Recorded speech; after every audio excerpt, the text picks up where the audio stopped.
Hello, everyone. Welcome to another event of this year's Conrad Festival. I'm Marcin Żyła, a journalist, and I have a pleasure and honor to welcome another special guest, very special guest indeed. Behrouz Boochani is joining us live from New Zealand. Good evening, Behrouz. It's 7 p.m. in New Zealand now. Hi. Thank you for joining us. Let me say a few words about you. Your story began many years ago in Iran, in West Iran, where you've been born and raised. You're a Kurdish writer, journalist, human rights defender. You were one of the journalists that for several years ran a magazine called Veria. The magazine, which was focused mainly on preserving Kurdish identity of your city in Iran. Sadly, in 2013, the editorial office was raided by Iranian Revolutionary Guards, and many of your colleagues were detained, arrested. You managed to flee. You went into hiding for several months, and after that, eventually you left Iran. That's that's the moment when the second story begins. Your story as a refugee, as a refugee writer, because after leaving Iran, you crossed many borders. You reached Indonesia, and then from Indonesia, you decided to cross the sea on a boat with other migrants and other refugees in hope to reach Christmas Islands, which is administered by Australia. Then you were arrested or detained, or you can also say that you were rescued by Australian Navy and transferred to Christmas Islands, and finally to Manus Island, to one of the detention centers that were run for several years by Australia on many islands surrounding Australia itself. You spent more than 5 years in Manus prison, and then eventually you managed to leave the islands and reach New Zealand. And as far as I know, a year ago you were granted a refugee status by New Zealand government. Am I right? So thank you very much for. There was just a short story about you. One more thing I would like to say before we start our conversation is that for Polish readers, you are mainly and best known for a book. It's called No Friends But the Mountains, and Polish Tylko góry będą ci przyjaciółmi, beautifully translated by Tomasz Gałązka. The book, which is an account of your 5-year detention in Manus prison. Behrouz, my first question is the question about you as a writer and you as a refugee. I've read several books written by refugees and migrants, and also some books written about refugees. And I was always curious, do you think, is there a need for a separate category of literature, of reportage, the refugee writer, or do you perceive yourself as a refugee writer? Yeah, I think that is not good and not acceptable to categorize this kind of works as a refugees writers. Or I already hear that people say that the refugees writers or refugees artworks. Yeah, that is not acceptable. You know, that we categorize the works created by refugees, and it's like this, that we categorize. If we categorize others because of their identity, we are allowed to do that for the refugees. So we don't do that for other people. We don't do that. For example, in the sport, we cannot say that sport writers. We cannot say. So that's why it's not acceptable, because these works are not only about the refugees, are different works created by different people, different writers with different backgrounds, and they say different things. So that's why, and different styles. So that's why we cannot do that. It's very unacceptable, and I strongly reject that. Well, I ask the question because a refugee story, and I am so sorry for using so much kind of generalization, but a refugee story could be or is sometimes a perfect frame for other stories. I mean, through the eyes and through the story of a refugee or a migrant nowadays, you can say and you can write much more than just the story of refugee itself. Yeah, if we look at this book, I don't think that this book is only about the refugees.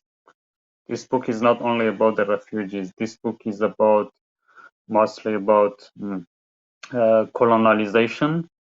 I mean, the context that this book happened and the context that this book is talking about is about colonization, and also is about politics. It's about philosophy of morality, the philosophy of love, philosophy of life. So it's very different. So that's why I said we cannot do that. Of course, this book written by a refugee, written about the refugees, but it's not only that. Even it's about Kurdistan, is about history of Kurdistan, is about, and also some part of it is fiction. So that's why I think we cannot categorize this book and other books by the refugees, and we say that the refugees were, yeah.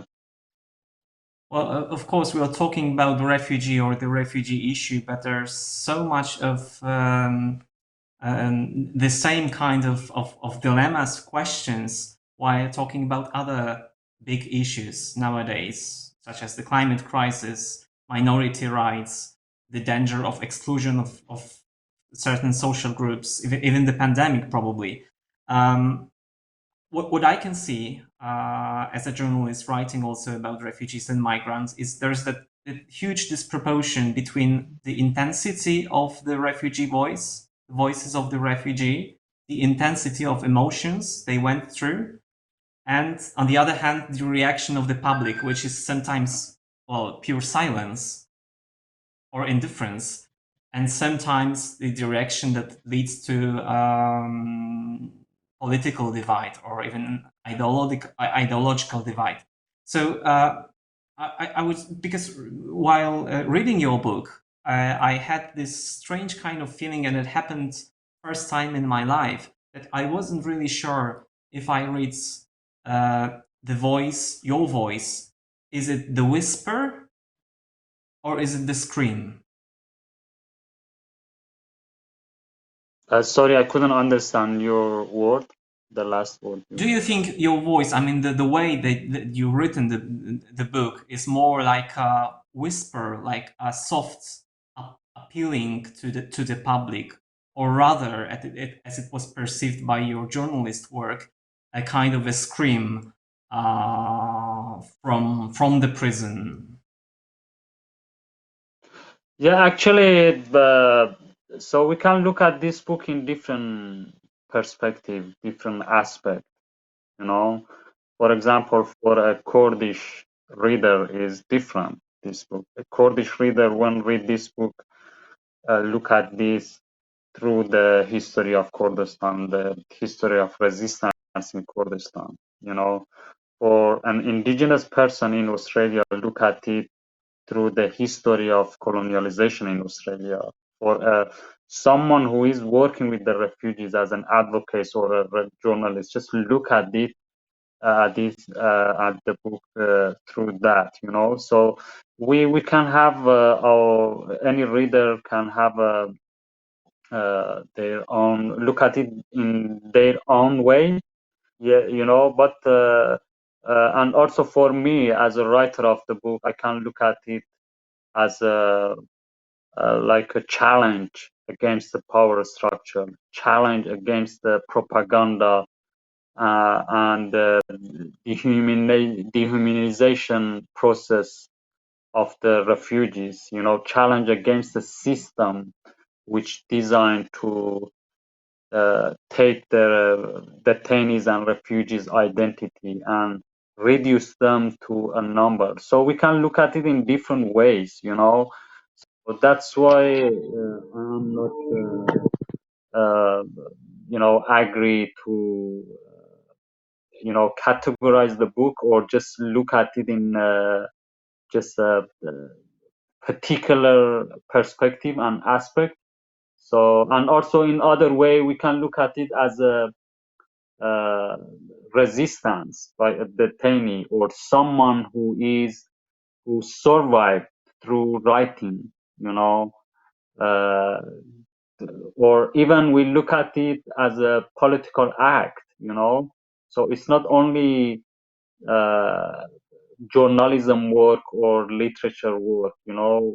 Generally, I myself look at it as a political act, you know, because in that context, anything that you do, even write a love poem, actually you are doing a political act because you are challenging the system which designed to dehumanize you. So that's why we can look at it in different perspectives. May I ask you at which time you realize that at which time you're doing a political act, starting to resist politically? At which point during Pardon, I your couldn't stay hear you. at the prison? Mhm. Yeah, you know, it is a political act actually, because the context that this book happened and written is a political context, you know. And you know, just imagine at the beginning, the Australian government banished the refugees to those islands and has started a huge propaganda against the refugees to introduce them as criminals, as dangerous people or potential terrorists, you know. But in the end, one of those refugees written a book and received the most, you know, the biggest prize, literature prize in that country. So we can look at it in that way. There are two islands. One of them is a very tiny island in the middle of the Pacific Ocean, and another one is the biggest island, which is with Australia. And in the end, you know, that tiny island challenged the biggest island in that way, you know, in the most we can say cultural way, you know. So that's why I think we anything in that island, in that prison that we do, including writing, is a political act. So anything that you do there, actually. And you know, in that island, a huge resistance happened by all of the refugees there. They have been resisting and fighting against the system for many years, you know. So we should understand it as a political act. Could you elaborate a little bit more about that resistance of other refugees that you faced during your stay? Call me, unfortunately. Sorry, we have problem with hearing you. Yeah. So Okay, what now was it's your fine. question? Could you tell a little bit more about this refugees resistance in Manus prison? Yeah, so the refugees in Manus, on 2013 when these refugees came to, I was among them. We went to Australia by boat. When we arrived there, they just it was 2 months before the federal election on 2013, and when we arrived in Australia, we didn't know about what is going on. When we arrived there, they say that we announced this policy and we want to banish you to Manus Island, which is an island that belongs to Papua New Guinea, in north of Papua New Guinea, PNG. And another island is Nauru Island, which they banished families, I mean children, women, and men. And Manus Island, just they banished single men. So just that happened. So when we arrived there, we started to resist in front of the system in different ways. We did after 6 months we did a huge protest, which end of that one of the refugees, Reza Barati, was killed by the guards and many people were injured. And after 15 months we did a hunger strike. And after that, after 3 years, we did another protest. So I mean that always we were resisting in front of the system, and in the end 13 people were killed by the system in 6 years. And after 6 years they closed the prison camp, and after that they transferred most of the refugees to America and some of them to Australia. But right now that I'm talking with you, 120 people. So we were 3,000 people in both islands. So after 6 years, now it's 8 years actually. Now 120 refugees remain in Port Moresby. So they are not in, so Manus prison closed, but they are in Port Moresby, which is the capital city of Papua New Guinea. So they are free, but the place is very unsafe. So they are waiting. We don't know what will happen for them. And in Nauru Island, 90 people remain from 2,000 people. So still this policy is going on. Still the system exists. I imagine you still have contact with some refugees that are imprisoned, or they cannot move out of the islands. How are they, and how important for them is that one of them, you, have written the book? Yeah, actually, those people that I'm in touch with them, they are not in prison anymore, but they are in a very bad situation On in the Port island. Moresby. No, not in the island. I say that Manus prison camp closed, so no one remain on the island. Yeah. So they are in Port Moresby, which is a city, the capital city of Papua New Guinea. So 120 people remain. I am in touch with some of them, but they are in a very bad situation because it's very unsafe city, and they just remain there without any future. So it's very difficult. Sometimes I talk with them. So yeah, it took a long time. But in Nauru Island, there are some people that I'm not in touch with them. Yeah, because they are a different island. Mm-hmm. So you're now in New Zealand, which is obviously safe, rich country and with stable democracy. But still, there is a huge neighbor on the west, which is Australia. You said before it's a regional power. You've mentioned like the new kind of colonization, and that you written the book was a kind of protest or resistance against that colonization. How do you perceive Australia and Australian policy, not only towards refugees, but also towards other smaller Pacific nations from your perspective now in New Zealand? Yeah, Australia is a country with a history of colonialization, and still they have that mentality, the way they have been treating the small nations on the Pacific. So, you know, it is a kind of imperialist system in the region, which Australia actually is treating those nations in that way. So is a part of the main part of Australian mentality, and also the politic is broken in that country. So people think that Australia has lost many democratic values, so actually became worse, you know, over the past decade. So it became worse. It's not only about the refugees, you know, the Aboriginal people in that country still are, I mean, the indigenous people are suffering.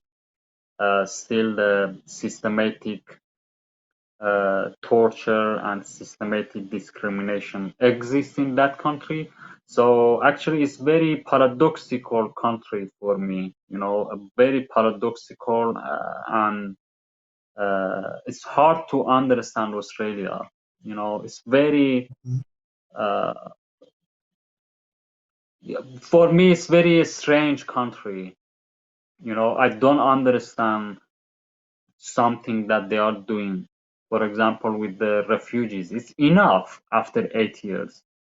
You know, they've spent $12 billion on very unnecessary policy, and still that continues. You know, so that's why I really don't. For me, Australia is a country which used to torture people, you know, in its way. So it's normal in Australia to keep kids in detention. It's very normal to keep innocent people in indefinite detention for many years. And there is not a law in that country to protect the refugees in front of the system. So it's very strange country actually for me, very paradoxical, and it's really difficult to understand that. Not only for me, for many people in Australia. Right. I understand that you're talking mostly about Australian government, authorities, Australian policy, and also this huge historical background that Australia has. But obviously, there must be some kind of a discussion within Australian society about this policy. You are taking part in this discussion, even if you're based in New Zealand, by your book, by your other Yeah. publications. Could you tell us more about that kind of that aspect Yeah, of I think Australian public? yeah, I think, you know, in Australia many people are struggling against the system. I mean, the civil society they have been resisting in front of the system and reject that. But the problem in Australia is creating change is difficult, and even if you have a very strong campaign, you know, human rights campaign or anything or climate change, the system always is able to resist in front of it. So the system is tough. The system doesn't want to change, you know, and that's why, of course, when I look at Australia, I don't categorize everyone, you know. So there are different people, different part of the society, and are fighting against the system. But I think what I understand from Australia is that democracy in that country is broken now, and politics is broken in that country. So that's why it's really difficult to create change in that country. And what I understand is that there is enough populism culture among the politicians, and they can be successful. They can be manipulative. It's easy for them to just play with public close to the election and just get their vote. But of course, Australia is a different country. Australia is a great country. Australia is a big country with many different group of people, and they are resisting in front of the system. They are fighting to create change. So that's why, but the problem is that it's difficult to create change in that country. I was just thinking while listening to you that these kind of problems, although very different in other parts of the world, but they exist globally. I mean, we have the American detention centers on the Mexican border, where there are also minors detained. We have the European policy toward migrants coming from Middle East and Africa, especially some kind of deals with northern African countries to stop the migrants even on the Sahara Desert. So that kind of populism in one way, and the other way is just the new kind of politics, which is probably less human oriented, is spreading globally. So it's a huge question, of course, and I'm sorry for that. I would like to hear from you. How do you think is there a chance to build a new kind of policy, or what should we do as the citizens of democratic nations, democratic countries, to make a change?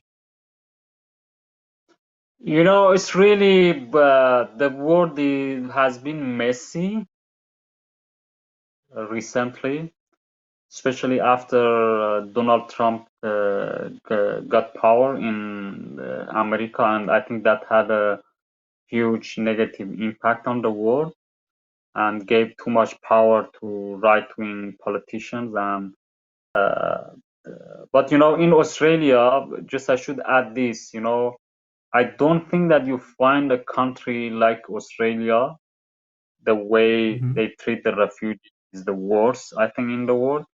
Because in Australia, now that I'm talking with you, there are some refugees who are completely innocent, and they are they have been in indefinite prison camp for 10 years. For 10 years, they keep people in detention, and without reason. There is no reason. Just they keep them in indefinite detention for 10 years in prison. So can you find a country like that in the world?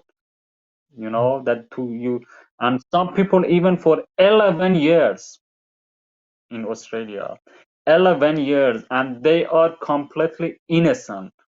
The only crime in their perspective, if we seeking asylum is not a crime, but the only thing that they did just seek asylum in that country, and just they put them in indefinite detention for 11 years, for 10 years. So that is how Australia is.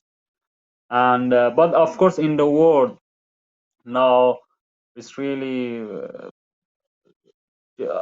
I don't know, it's very general question that how we should resist in front of that, you know, how we should do that, how we should fight that system. But for me, in my own way, I have been fighting through writing and sharing stories and expose the actually mentality of the system, you know, write about what systematic torture means, and also try to create a language, a free language to represent the refugees, to get distance from the language which created by the power structure, to get distance from the current journalism language, to work through art. So that is my way, and also try to empower the refugees, empower the marginalized people, minorities. So that is my way that I am working. But of course, it is a very general question. All of us wants to create change, and definitely there is not a clear answer for that. Yeah, but my own way, the way I resist, the way I fight against the system is that just to create my own language. Can I ask you how confident you are that your voice, your appeal for change, will reach, or what do you do so that the voice could reach people who are, well, I wouldn't like to say that are against refugees, but somehow they are supporting the system you're talking about. Do you mean that my work support the system? No. I am asking, what do you do? How confident you are that your voice reach the people who are supporting the system, so that they could be convinced to change it from inside as well. Yeah, I think so. People who know me, they know that I'm too confident in this way, and I think the reason is that I believe in the principles. I believe in values, and I believe that we are right because we are talking about principles. We are talking about human rights, and I think these are basic principles. And democratic. It is in a democratic way, and that's why I work in this way, and that's why I am confident about what I am doing. But that how I create change, how I impact, and how much I impact, that is not my matter. What is important is that I do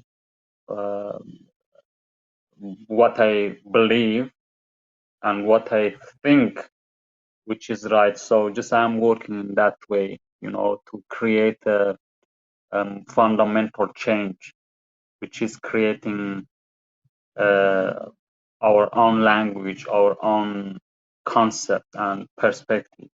So that need to be confident. Yeah.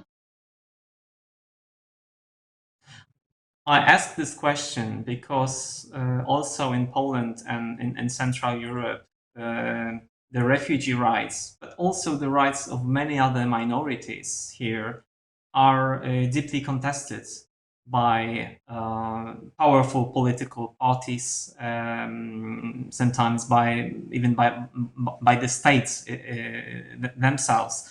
So there's a huge division between people who are in general are for and in general against some groups of people. That is a huge problem, and I think the problem is that we have to reach somehow. We have to build the bridge and try to reach with our with our voice to this other side. This is very important. This is very difficult indeed. I was just curious if the situation in Australia looks the same. Are there any lessons that we could learn from your perspective? I think, I know what is happening in Poland, generally. Yeah, I know. Or in Europe. But, what I want to say, I think it's very important, is that people always make mistake. They think that if they support the refugees or try to challenge the government policy towards the refugees, they think that they are doing this only for the refugees, which is a wrong perspective. We are not only working for the refugees, we are working to keep the principles alive. We are working for values, and for example, in Australia, if I give you an example, they think that the government has damaged the refugees.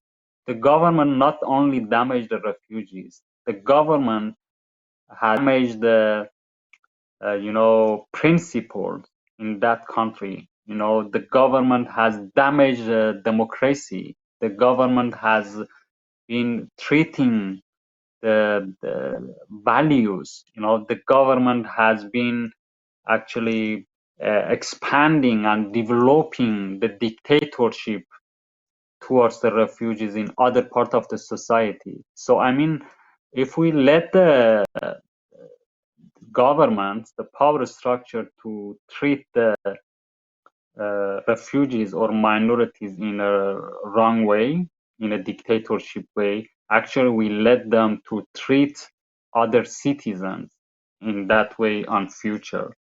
So we see that how this policy in Australia towards the refugees has negatively impact on political culture in that country. So it's not a fight just for the refugees. Yeah, that is, I believe in that. We settled in New Zealand, which for many of us is a country which is some sort of exercise field for a new kind of policy. Perhaps we could say compassion policy. I mean, the Prime Minister, Jacinda Ardern, who is very actively engaged in conversation with indigenous people of New Zealand, for instance. She probably brought that concept of compassion, which is a concept of, well, very direct meeting, direct communication between people to the policy. How effective is it in New Zealand? And could you tell us a little bit more about her or her government's attitude towards Australian refugee policy? I think it's very paradoxical because when people look at New Zealand from outside, they see this picture, this beautiful picture, and I think a part of this picture is right, that in New Zealand we see the process of decolonization in this country, but it's not perfect.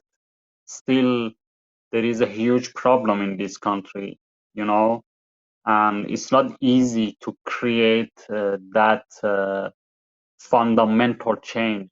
Still this process continues, and so that's why we really cannot just look at New Zealand through that picture.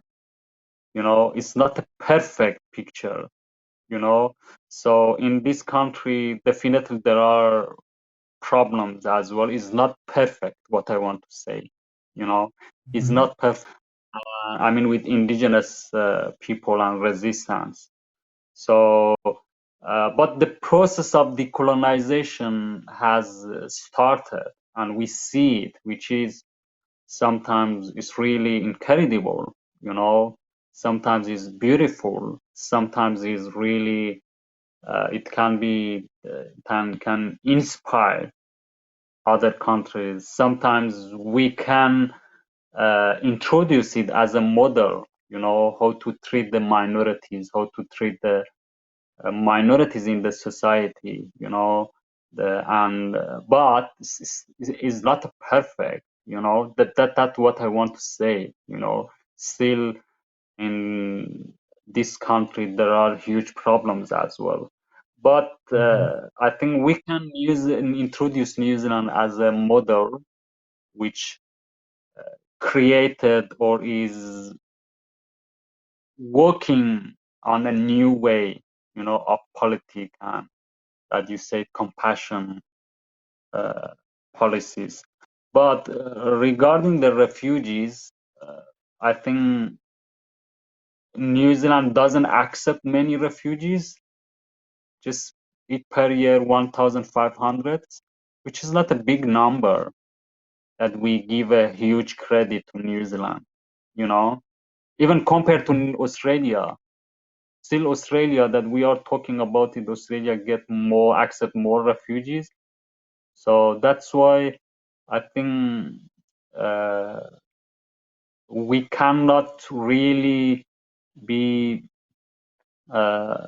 it's paradoxical. Well, you know, of course there are beautiful side of this country. There are really this country, New Zealand, can inspire other countries, and creating change in this country is much easier compared to a country like Australia. The values in these countries, the principles in these countries are still too important for the society. The progressive policies, but it's not perfect. It's paradoxical, you know. So still we can criticize this system. That's what I want to say. Okay. Okay. So you mentioned, or you give an example of New Zealand, which is an imperfect example, but still a kind of decolonization. Contrary to Australia, where colonialism or colonization is taking place as we speak right now.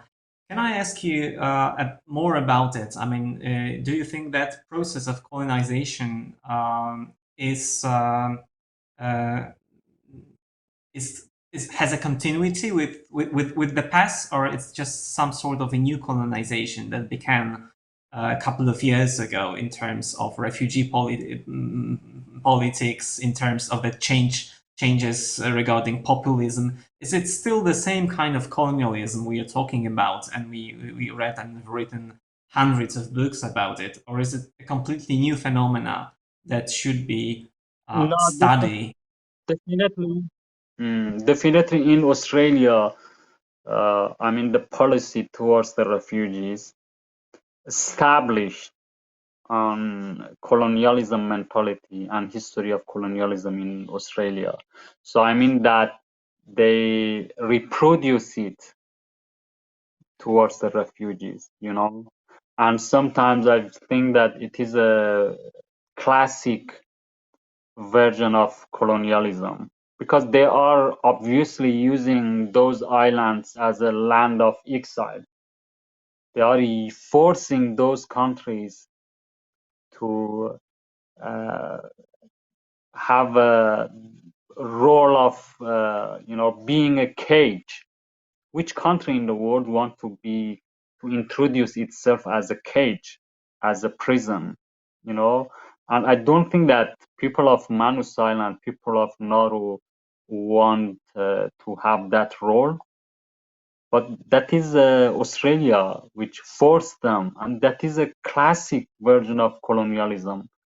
But in Australia, of course, with the indigenous people there, still continues, you know, still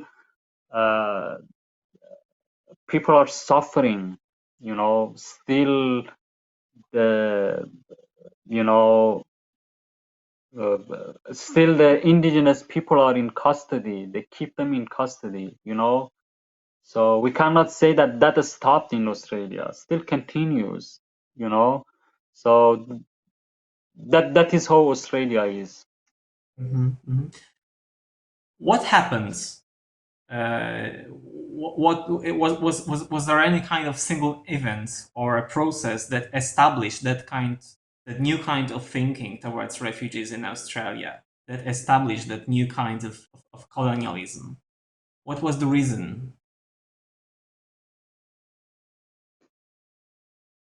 You know, the way they separate the refugees' families, the way they just banish people, innocent people, the way they keep people in detention, and the way they are forcing the other countries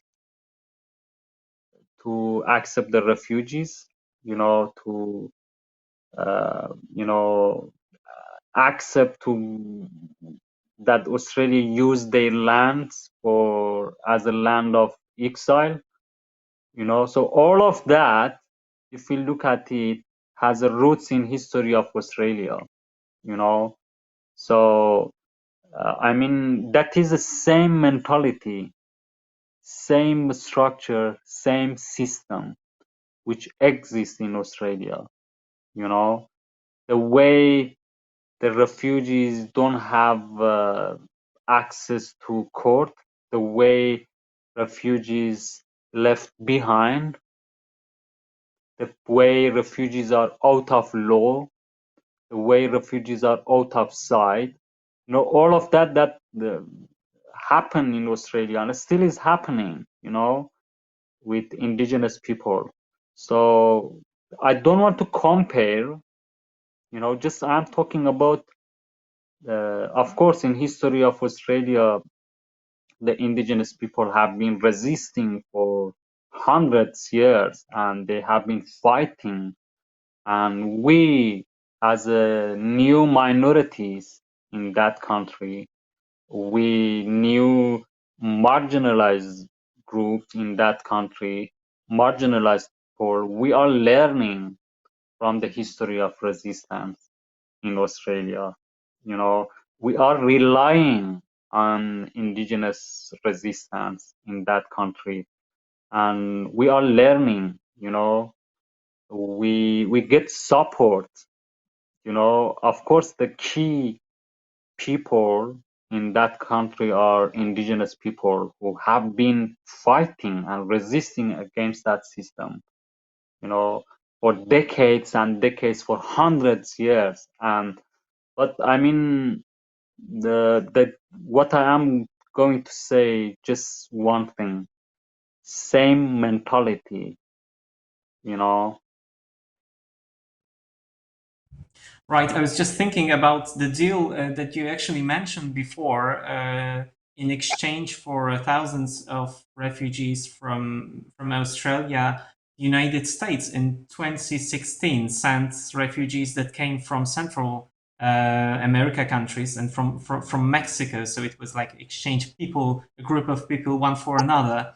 It wasn't even Donald Trump. It was made, the deal was struck in the last days of presidency of Barack Obama. So the mentality you're talking about, and obviously you're right that it is deeply rooted in the traumatic past and traumatic history of Australia. But that kind of mentality and that kind of treatment of people, not only refugees, also other vulnerable groups, is spreading across the world right now.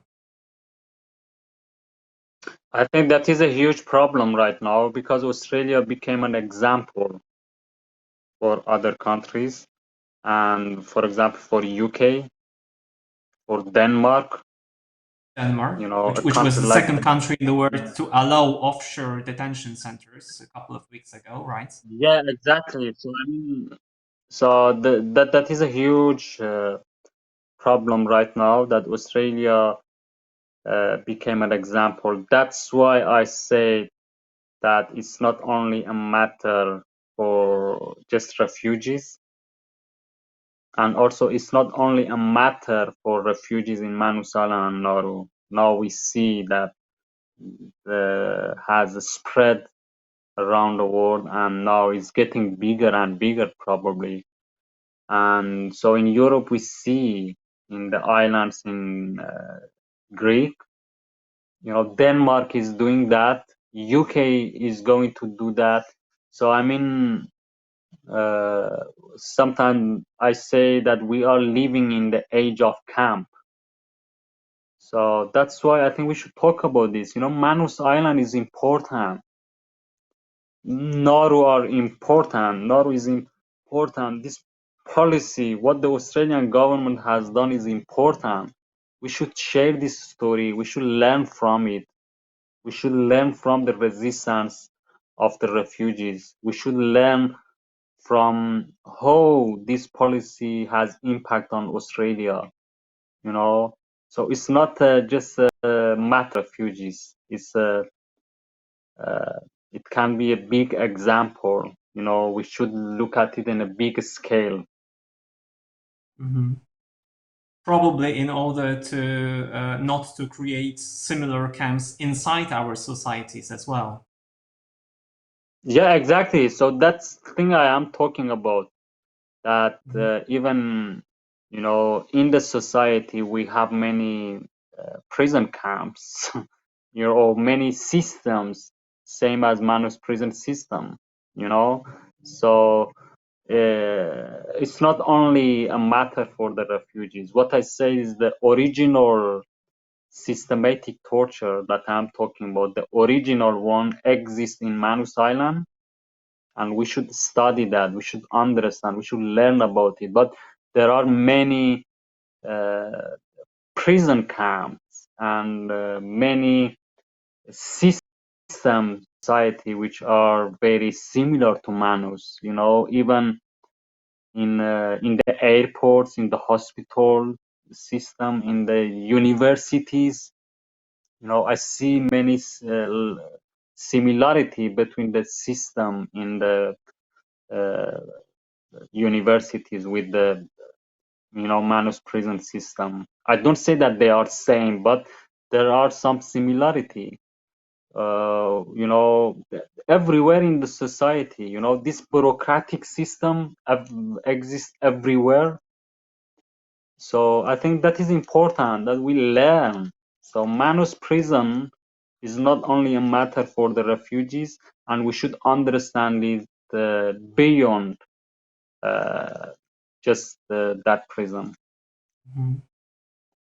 Behrouz, at the end of our conversation, I would like to come back to the beginning of your story, because I cannot resist picturing you in Ilam as a young boy in Western Iran, fighting and trying to preserve the real identity of your city, the Kurdish identity, in a very difficult time, because let me remind, it was time of brutal long war between Iran and Iraq. We can still meet veterans of the war in many refugee camps across the region right now. May I, at the end, ask you about that experience in the beginning and how important it was for you later to emerge as a writer, as a poet, as a journalist? I think you know, I think we should talk about Manus first. That what's happened in Manus Island actually, I mean, resistance that I am representing or introducing actually has roots in the history of resistance in Kurdistan. You know, that culture, the resistance culture which exists in Kurdistan, actually I borrowed that and reproduce it in Manus Island, you know, against a different colonialism system. So in whole my life, I can say that I just born in a colonized land and society. I raised there, I grew up there, and I fled that, and I ended up in another colonized system, you know. So that, but this, they are not same, but they have a same mentality, because we are talking about marginalized people. Refugees are marginalized, people are not marginalized, other minorities are marginalized, so it's same. So that's why so in Kurdistan, as a Kurd, it's very important for us to keep our culture, our identity alive in front of a system which designed to take our identity. And exactly that happened in Manus Island, you know, with the refugees or with indigenous people in that island.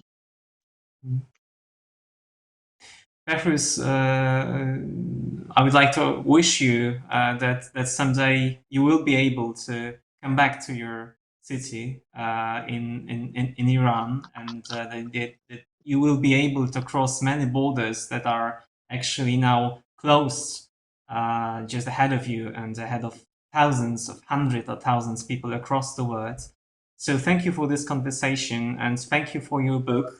Again, Tylko góry będą przyjaciółmi. No Friend But the Mountains, a beautiful, very moving account of your detention in Manus prison.